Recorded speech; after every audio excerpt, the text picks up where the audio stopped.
오늘 말씀은 지난주에 이어서 하나님이 이미 다 정해놓으시고 예수님이 예비하신 이 세상의 종말이 어떻게 진행되고 있는지, 또 어떻게 앞으로 진행되어 갈 것인지를 미리 말씀해 주시는 구절입니다.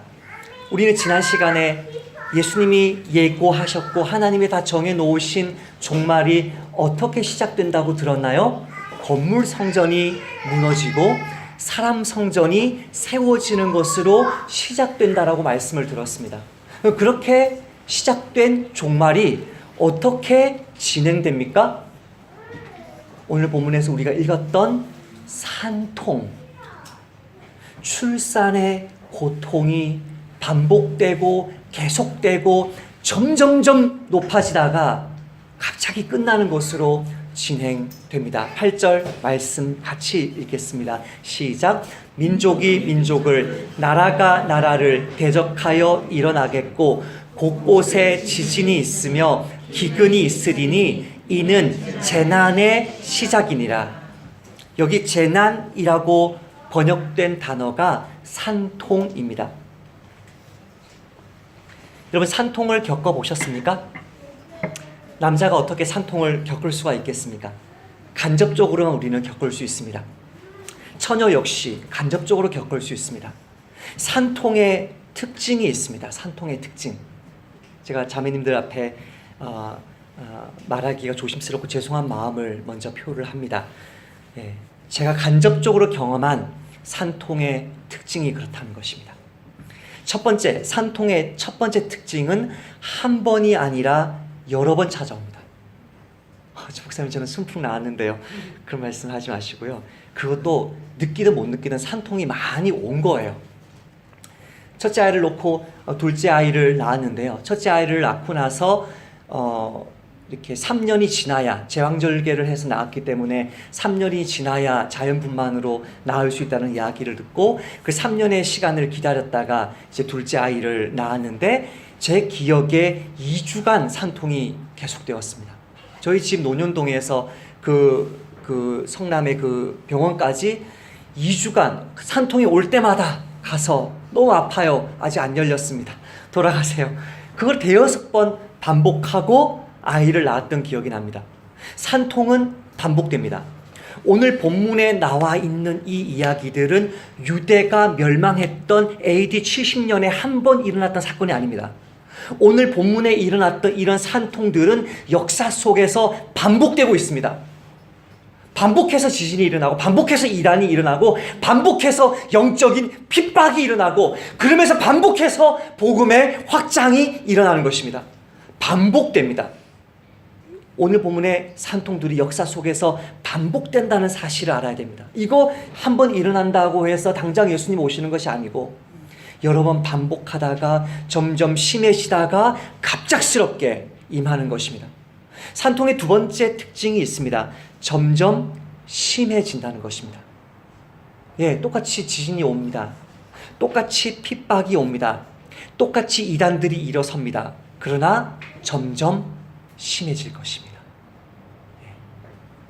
저는 느끼거든요. 저 어릴 때 이단의 위협과 제가 크고 나서 이단의 위협은 굉장히 다르거든요. 저 어릴 때 그냥 역사 속에서 몇 번 이렇게 경험했던 큰 지진들과 요즘에 많이 일어나는 지진은 저에게 체험적으로 굉장히 다르게 다가오거든요. 오늘날에 옛날에 이렇게 핍박이 있는 것과 오늘날에 세상 문화가 그 비기독교적이다 못해 반기독교적으로 노골적으로 핍박하는 이런 세대는 제가 처음 겪었거든요. 갈수록 핍박이 노골화될 것입니다. 갈수록 정부가 나서서, 정권이 나서서 기독교 가치들을 공격하는 시대가 올 것입니다. 산통이 점점 심해지듯이 오늘 나와 있는 예수님 오시기 전에 일어날 우주적인 교회의, 세상의, 가정의, 인간관계의 산통은 점점점 심해질 것입니다. 마지막 산통의 특징은 극심해지는 순간에 갑자기 끝납니다. 새로운 생명이 태어나는 기쁨과 함께 갑자기 끝납니다. 저희 제자가 제자가 한두 주 전에, 두세 주 전에 저에게 계속 문자를 보내면서 목사님 기도해 주세요. 두려워요. 그날이 다가오고 있는 것이 너무나 두려워요. 보내고 하다가 이제 아이를 낳았는데 출혈이 너무 심한 거예요. 너무 출혈이 심하니까 그 작은 병원에서 급히 이 앞에 있는 이 세브란스로 옮겨서 죽다 살아난 거예요, 자매가. 그랬는데 낳고 나서는 언제 그랬냐는 듯이 너무나 기뻐하는 거예요. 극심해지는 순간에 갑자기 새로운 생명의 탄생과 함께 끝나버려요. 기억하지 않아요. 얘는 올망똘망한 그 눈망울만 보이는 거예요. 더 이상 견딜 수 없다라고 느낄 때, 지희라, 너는 왜 손에 깁스를 했니?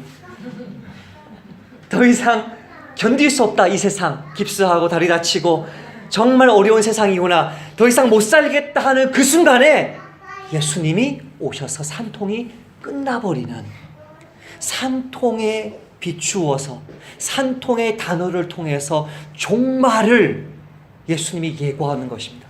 그러니까 산통은 분명히 두려운 것이고 무서운 것이고 정말 이것은 견디기 힘든 것이고 견디지 않았으면 좋겠다고 생각하지만, 사실은 이 산통은 7절에 말하면 반드시 와야 된다. 7절에 반드시 산통이 와야 된다. 이런 고난이 없이는 우리 주님이 약속하신 새하늘 새 땅이 임하지 않는다. 부정적인 경험이지만 그 아이를 낳았을 때, 그 아이를 키울 때, 그 아이의 재롱을 볼 때, 이 아이가 어엿한 어른이 되어서 세상에서 사람 노릇하는 그 모습을 볼 때, 또 때로는 철없이 뛰어다니고 말 안 듣는 그런 아이들처럼 보여도 그 아이의 그 모습 그 자체가 나에게 기쁨이기 때문에 오늘 우리 주님이 주시는 사람 성전에 임하게 될 그 영적인 산통을 기대하는 마음으로, 긍정적인 시각으로, 이것을 통해 주님이 뭐 어떤 선물을 주실 건가 하는 기대하는 마음으로 봐야 됩니다. 첫 번째, 오늘 우리가 살펴볼 산통은 사람의 미혹입니다. 본문을 열고 계시면 5절 6절 말씀을 한번 읽어보겠습니다. 시작. 예수께서 이르시되 너희가 사람의 미혹을 받지 않도록 주의하라. 많은 사람이 내 이름으로 와서 이르되 내가 그라하여 많은 사람을 미혹하리라. 같은 말씀이 반복됩니다. 산통이 반복되듯이. 21절부터 23절 보이시나요? 21절부터 23절 말씀도 같이 읽겠습니다. 시작. 그때에 어떤 사람이 너희에게 말하되 보라, 그리스도가 여기 있다, 보라, 저기 있다 하여도 믿지 말라. 거짓 그리스도들과 거짓 선지자들이 일어나서 이적과 기사를 행하여 할 수만 있으면 택하신 자들을 미혹하려 하리라. 너희는 삼가라. 자, 여러분, 이 5절 6절에서 내가 너희에게 다 일렀다 말씀하셨죠? 이 5절부터 6절 그리고 21절부터 23절에서 반복되는 구절이 두 가지 나옵니다. 찾아보실래요?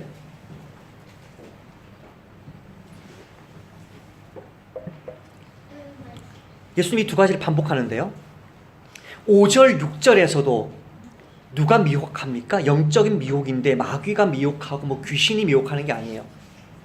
누가 미혹합니까? 사람이 미혹합니다. 그러니까 그 사람의 외모는 전혀 미혹하는 사람 같지 않습니다. 사람이 미혹합니다. 21절 23절에도 어떤 사람이 너에게 다가올 것이다 라고 말합니다. 사람이 미혹합니다. 두 번째, 반복되는 단어가 또 나옵니다. 5절 6절에 주의하라. 사람의 미혹을 받지 않도록 주의하라. 바리새인들에 대한 그 신앙 이야기하면서 예수님이 쓰셨던 단어죠. 주의하라, 조심하라, 피하라, 멀리하라. 주의하라는 것이죠. 그러니까 21절과 23절, 특히 23절에 똑같은 단어가 나옵니다. 너희는 뭐하라? 삼가라. 동일한 단어가 사용되었습니다. 번역은 달리했지만 주의하라, 멀리하라, 삼가라. 그런 사람이 나타날 거니까 미리 준비하고 있어라. 준비하고 있어라. 이 첫 번째 산통은요, 어디에서 일어나는 것 같습니까? 세상에서 일어나는 것이 아닙니다. 이 산통은 정부에서 일어나는 것이 아닙니다. 이 산통은 선교지에서 일어나는 것이 아닙니다. 이 산통은 교회 안에서 일어납니다. 왜요? 너희가 미혹을 받지 마라. 너희에게 말하되, 너희에게 와서. 이것은 하나님의 성전된 교회 안에 이노그룹에 있는 사람이 미혹하는 것입니다. 첫 번째 산통은 사람이 일으키는 것인데, 그 사람이 일으키는 것은 어디에서 일어난다고요? 교회에서 일어나는 거예요. 이들을 예수님은 뭐라고 표현하십니까? 거짓 그리스도들, 그리고 거짓 선지자들이라고 표현합니다. 이들은 거짓말의 명수입니다. 속임의 명수입니다. 기만의 명수입니다. 전혀 외모를 보았을 때 전혀 그렇지 않은데, 거짓말을 할 사람 같지 않은데 너무나 뻔뻔스럽게 거짓말을 합니다. 와서 뭐라고 이야기한다고요? 내가, 그다, 에고, 에이미, 예수님이 쓰셨던 그 단어를 그대로 쓰면서 예수님처럼 행동합니다. 예수님처럼 행동합니다. 그러면서 사람들의 마음을 도둑질합니다. 겉으로 볼 때는 너무나 매력적으로 생겼습니다. 이 외모가 잘생겼다는 말을 하는 게 아니고요. 겉으로 볼 때는 너무나 신뢰할 만하게 생겼습니다. 겉으로 볼 때는 정말 저 사람의 입에서 하나님의 진리의 말씀이 나오는 것 같고요. 저 사람이 이끄는 공동체에 들어가야만 내가 구원을 받을 수 있을 것 같습니다. 그러나 그 사람의 입에서 나오는 것은 전부 다 거짓말입니다. 악독이, 음란이, 정욕이, 영적인 독극물이 가득한 말들을 그 말로 내뱉고 있습니다. 이번 주에 이런 이단의 모습, 이런 가짜 선생들의 모습을, 이런 선생들이 어떤 모습으로 다가오는가를 깨닫게 해준 시를 뉴스에서 이렇게 읽게 되었습니다. 그 문단 내에 그 성추행을 비판하는 그 괴물이라는 시였습니다. 미투 운동이라는 거 들어보셨죠? 요즘에 한국 사회에서 그루밍이라는 단어가 계속 들리고 있는데요. 여러분에게 한번 설명해 드린 적이 있습니다.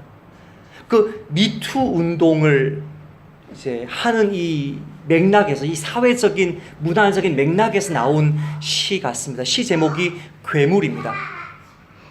오늘 본문의 말씀과 관련이 있는 그 내용만, 노골적인 내용은 제외하고 오늘 본문의 말씀과 관련이 있는 그 일부만 인용하자면 이렇습니다. 은 선생 옆에 앉지 말라고 문단 초년생인 내게 K 시인이 충고했다. K의 충고를 깜빡 잊고 은 선생 옆에 앉았다가 me too. 100권의 시집을 펴낸 은은 수도꼭지야. 틀면 나오거든. 그런데 그 물은 똥물이지 뭐니? 우리끼리 있을 때 글을 씹은 소설가 박선생도 은의 몸집이 커져 괴물이 되자 입을 다물었다. 자기들이 먹는 물이 똥물인지도 모르는 불쌍한 대중들. 시인에게 수도꼭지라는 말은요, 틀기만 하면 시가 나온다는 말이거든요. 입만 열면 시가 나오고, 그것도 최고급의 시가 나오고. 저는 그분의 그 시 낭송을 직접 들어보기도 했는데요. 물론 언론을 통해서요. 시 낭송을 얼마나 잘하는지, 그 시 자체가 아름다울 뿐만이 아니라요, 시 낭송을 얼마나 잘하는지. 입만 열면 시가 나오는, 시가 그 입에서 콸콸 쏟아지는, 노벨 문학상 후보에도 오를 정도의 탁월한 아름다운 겉모습을 지닌 선생인데 그의 실상은 수십 년간 추하고 교활한 성추행범이었던 것입니다. 매력적인 겉모습을 보았을 때 그 목사든 신부든 교황이든 누구든 매력적인 겉모습만 보았을 때 신학 박사고 큰 교회 목사고 화려한 언변을 자랑하는 너무나 아름다운 겉모습을 가지고 있는 사람 속에 상상도 못할 더러운 말들이, 더러운 진리들이, 독극물과 같은 진리들이 가득 차 있는 가짜 시인, 가짜 선생, 가짜 목사들이 교회 안에, 너희 주변에, 내부에 있다는 것이죠.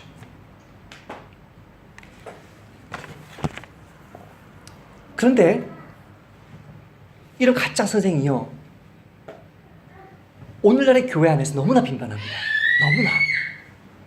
역시 같은 언론 매체입니다. 대한민국 사람들이 가장 많이 읽고 있는 연합뉴스. 제가 보는 그 언론 매체에서 2018년 이번에 바로 몇 주 전입니다. 신간을 소개했는데요. 신간 제목이 이렇습니다. 가장 많이 알고 있음에도 가장 숙고되지 못한 10계명에 대한 인문학적 고찰. 기독교 우리 개신교 목사님들, 가톨릭 신부님들이 함께 쓴 책입니다. 외모는 너무나 그럴싸합니다. 제목 멋있지 않습니까? 너무나 그럴싸한 외모의 제목의 책을 가지고 있고요. 이 책의 저자들이 너무나 탁월한 신학 박사들입니다. 저는 그 옆에 끼지도 못할 탁월한 신학 박사들의, 학자들의, 가톨릭 신부들의, 개신교 목사들의 합작품이 이 책입니다. 하나님이 하나라는 말에 대한 범제실론적 해석. 이게 소제목입니다. 주님이 오직 한 분이라거나 신이 하나라는 말의 근본적인 의미는 얼마나 시뻘건 거짓말을 하는지 한번 보세요. 주님이 오직 한 분이라거나 하나님이 한 분이라는 말의 근본적인 의미는 단순한 숫자로서의 하나라는 것을 넘어서 신이 철저한 헌신의 대상이어야 한다는 실천적 요청의 표현이다. 여기서부터 왜곡시키기 시작합니다. 하나님이 한 분이라는 말이 그분에 대한 헌신을 말하는 것이라고요? 이게 뭔가 좀 비슷하기도 하고 뭔가 좀 아닌 것 같은데 이게 여기서 틀면서 이렇게 말합니다. 결국 신이 하나라는 말은 전체, 즉 신이 모든 곳에 있다는 말이다. 이란 의미를 잘 살린 신론은 무엇이냐? 범제신론. 모든 곳에 신이 있다. 범제신론이다. 기독교의 신은 유일신론을 버리고 범제신론을 받아들여야 된다. 이런 범제신론은 다신론, 유일신론, 범신론, 무신론 모두를 포괄하고 넘어서는 개념으로 유일신론의 폐기이자 재해석이요 동시에 완성이다. 오늘 본문에 완성이라는 말이 2번 나왔거든요. 끝이라는 말, 텔로스라는 말이 2번 나왔는데 완성이다. 이것이 노골적인, 우리 주변에 노골적인 이단이 말한 게 아니고요. 저와 여러분이 정말 그 이름만 들어도 멀리 도망치는 그런 이단들이 말한 게 아니고요. 우리 곁에, 우리 주변에 있는 신부님들이, 신학자들이, 신학 박사들이, 목사들이 한 얘기란 말이에요. 누가 이단입니까, 여러분 도대체? 이들은 교회 안에 기생하고 있습니다. 이들은 자기들 단체를 만나서 교회에서 후원금을 받고 있는 단체들입니다. 그 단체들, 새 단체들. 교회 안에 기생하면서 과부와 고아들의 헌금으로 밥벌이를 먹고 살면서 그럴듯한 겉모습을 가지고 있지만 그 입을 열면, 그 펜을 잡으면 그 수도꼭지에서는 영적인 똥물을 쏟아내는 거짓 선생들이 우리 주변에 얼마나 많습니까? 예수님은 이런 거짓 교사들에게 무엇이라고 다시 한번 이야기하십니까? 주의하라. 조심하라. 그런데 이런 주의하고 조심하는 것은요, 여러분이 그냥 정신을 바짝 차리고 이렇게 있다는 것을 의미하지 않습니다. 이건 굉장히 적극적인 말입니다. 예수님이 가장 아끼셨던 제자인 사도 요한은 주의하고 조심하라는 이 예수님의 말씀을 요한일서 3장 7절에서 이렇게 표현합니다. 자녀들아, 아무도 너희를 미혹하지 못하게 하라. 아무도 너희를 미혹하지 못하도록 그렇게 너희 자신을 준비시켜라. 여러분이 참된 가르침 위에 서 있지 못하면요, 거짓된 가르침을 분별하지 못합니다. 이번 주에 어떤 지체를 만났습니다. 그 자녀의 말을 들어보면서 이미 그 자녀가 굉장히 많이 미혹되어 있다는 사실을 알게 되었습니다. 어디에요? 귀신이에요. 귀신을 어떻게 바라봐야 될 것인가에 대해서 굉장히 미혹되어 있었습니다. 그래서 그런 왜곡된 시각을, 안목을 가지게 된 이유가 무엇인지를 제가 물었더니 영화 두 편을 이야기하더군요. 검은 사제들과 곡성. 제가 그 형제한테 이렇게 얘기했습니다. 제가 1999년도에 전도사 사역을 하면서 20년 동안 무수히 많은 사람들을 내가 접했는데 그 무수히 많은 사람들에게 공통적으로 이야기한 것이 있다. 무엇이냐? 20년 동안 귀신 영화는 절대 보지 마라. 귀신 영화는 절대 보지 마라. 목사님은 그럼 곡성과 검은 사제들 내용을 어떻게 아시나요? 저는 모든 영화, 개봉하는 모든 영화, 대부분의 영화를 스포일러를 다 읽습니다. 음란한 영화만 빼고 스포일러를 제가 다 읽습니다. 영화를 보지 않아도 신과 함께 내용이 뭔지 다 압니다. 제가 이 검은 사제들과 곡성의 공통점이 무엇이죠? 곡성은 이미 제가 설명을 해드렸죠. 종로에 있었을 때 곡성의 감독이 크리스찬인데 곡성 만들면서 이 무당 저 무당 만나고 신비한 일들을 경험하면서 이제 무속신앙도 믿기로 했다고 얘기했던 거 기억나시죠? 이 감독 자체가 미혹된 감독입니다. 검은 사제들도 마찬가지죠. 검은 사제들이 그렇게 귀신에 대해서는 강력하게 그리고 기독교의 복음의 능력에 대해서는 그렇게 무력하게 그리는 것이 이중적인 거짓말이다.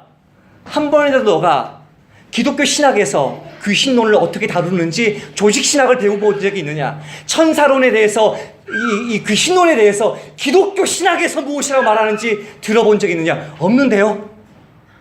너 C.S. 루이스의 스크루 테이프의 편지를 읽어보았느냐? 없는데요. 그런 책이 있었어요? 무당 엄마, 목사 아빠, 나그네 교회 추천도서를 읽어보았느냐? 없는데요. 저랑 약속했습니다. 귀신 영화 보지 않기로. 그리고 제가 추천한 책들을 먼저 읽기로 약속하고 이제 그 약속 안 지킬까봐 제가 책을 어젯밤에 이렇게 발송을 해 주었습니다. 여러분, 미혹당하지 않는 일은요, 가만히 있는 게 아니에요. 가만히 있으면서 영화 보면서 세상의 말들 들으면서 이런 뭐 10계명에 대한 인문학적 고찰을 읽으면서 이게 미혹당하는 거예요. 이게 미혹당하지 않는 것은 내가 하나님의 말씀으로 철저하게 무장하는 것입니다. 철저하게 하나님의 말씀을 옳게 분별하는 영적인 분별력을 준비하는 것입니다. 베드로와 요한만큼 예수님을 가까이에서 경험하고 체험했던 사도 바울이 디모데후서 2장 15절에서 사도 요한과 같은 말씀을, 예수님과 같은 말씀을 하시는데 보다 적극적으로 이렇게 말씀합니다. 너는 진리의 말씀을 옳게 분별하며 부끄러울 것이 없는 일꾼으로 인정된 자로 자신을 하나님 앞에 드리기를 힘쓰라. 힘쓰라. 가만히 있지 말고 힘쓰라. 노력해라. 망령되고 헛된 말을 버려라. 그들은 경건하지 아니함에 점점 나아가느니 그들의 말은 악성 종양, 암덩어리다. 그 말들이 암덩어리와 같은 말들이다. 악성 종양이 퍼져나감과 같은데 그 중에 후메네오, 빌레도 탁월한 신학자들이었겠죠? 거짓 선지자들이었죠? 거짓 교사들이었죠. 그 중에 후메네오와 빌레도가 있느니라. 진리에 관하여는 그들이 그릇되었도다. 부활이 이미 지나갔다 하므로 그 말을 들은 어떤 사람들의 믿음을 무너뜨리느니라.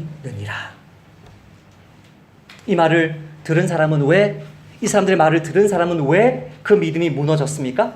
이 사람들의 말을 듣기 전에 부활이 왜 진리일 수밖에 없는지 한 번도 말씀을 철저하게 배워본 적이 없는 것이죠. 옳게 분별하지 못한 것이죠. 그러므로 어떤 거짓 교사도 나를 미혹하게 하지 못하는 방법, 어떤 거짓 교사도 우리 교회를 흔들지 못하게 하는 방법은 하나님의 말씀을 올바르게 분별하는 자로 성장하는 방법밖에 없는 거예요. 그 방법밖에 없어요. 무슨 다른 방법이 있나요? 여러분이 어떤 탁월한 목사님을 봤는데 사실은 그 사람은 양의 탈을 쓴 이리인데 그 사람을 만나고 나서 이미 인격적으로 매력에 빠져버렸는데 그 사람의 말을 분별한다고요? 아니요. 여러분이 말씀 위에 굳건하게 서면요, 저에 대한 인격적인 신뢰가 있는데도 설교를 듣는데 뭐가 이상하면 저거 아닌데 라는 생각이 들어요. 하나님의 말씀에 굳건하게 서야지 어떤 교단에, 어떤 교회에, 어떤 목사에, 어떤 신부에 인격적인 매력에 빠져버리면서 그의 학위, 그게 무슨 노벨상, 그게 무슨 교회의 규모, 외적인 껍데기로 보다가는 뭐 된다? 미혹된다. 수많은 사람들이 이렇게 미혹될 것이다. 종로에 있을 때도, 뭐 사당에 있을 때도, 제가 여기 있을 때도 항상 평일에 이렇게 신천지들이 전화해 주시거든요, 저한테. 목사님 목회 잘하고 계시죠? 이렇게 전화를 해주세요. 물론 그런 말들은 안 하지만, 뭐 이렇게 새신자인 척 하지만, 죄송해요, 우리 진아자매 전화해 주셨을 때 신천지인 줄 알고 제가 무뚝뚝하게 전화를 받았던 거 죄송해요. 진아자매 저 또래, 항상 저 또래, 20대 후반 30대 초반에 저 여자 목소리, 네? 그 놈의 목소리, 제가 종로에서부터 들어왔거든요. 그 목소리 들으면 저는 긴장하는 거예요. 너 신천지지 말을 할 수 없고, 네, 뭐 오세요, 주일날 11시 예배니까, 이렇게 제가 얘기를 해버리고 그냥 끊거든요. 어느 날 몇 달 전입니까? 그 여인의 목소리 듣고 아니나 다를까 그 다음날 교회 왔는데 팜플릿을 딱 꼽아놨는데요, 과천 무슨 지파 딱 해놓고 앞에 이 누구예요? 그 아저씨 이만희 형님 앉혀놓고, 이 무슨 조직도 그런 조직이 없어요. 쫙 이 졸업장 입혀놓고요, 쫙 그리고 밑에 얼마 안 남았다, 몇 자리 안 남았다. 우와, 나도 저기 앉아야 되는데 어마어마한 그럴싸한 외모가 있으나 그들의 입술이 열리기만 하면 나오는 것은 영적인 똥물이고, 그들 속에 그 말을 듣기만 하면 온갖 육신의 죄악들을 사실은 정상적인 행위인 것처럼 거짓말하는 똥물들이 하나님에 대해서, 성령님에 대해서, 교회에 대해서, 선교에 대해서, 목사에 대해서, 성도에 대해서 그럴싸한 말들인데 그 속에 영적인, 신학적인 왜곡이 있는 말들이 너무나 많은 거예요. 사랑하는 나그네 교회 성도 여러분, 여러분이 지금까지 어떤 훈련을 받아왔는지 그거 상관없습니다. 믿음은요, 다시 한번 얘기하지만 이건 일회용이에요. 그날 말씀에 깨어있지 않으면, 매주 설교에, 매주 예배에 목숨 걸지 않으면 저와 여러분은요 넘어질 수밖에 없는 거예요. 무슨 목사요? 학위요? 아무것도 도와주지 않아요. 영적인 미혹에 빠지지 않기 위해서는 개인적으로 진리의 말씀을 옳게 분별하기 위해서 힘쓰고, 교회적으로 목사님이 저처럼 소리를 지르든 말든, 뭐 톤이 어떻든 말든 상관없이 하나님의 말씀을 정확하게 전해주는 그것에 목숨을 걸어야만 열방에 흩어져서 엄청난 산통 속에 고난받는 교회가 그 속에서 살아나면서 오히려 하나님 말씀을 바르게 세우려고, 영적인 시험에 들지 않으려고, 거짓 교사에게 먹히지 않으려고 몸부림치는데 내가 잘하고, 교회가 그것 때문에 긴장하는데 자꾸 신천지께서 전화해 주시니까 내가 정말 정신 차려야 되겠다. 신천지가 앉았는데 내가 복음으로 저 사람을 굴복시키지 못하면 내가 죽겠구나.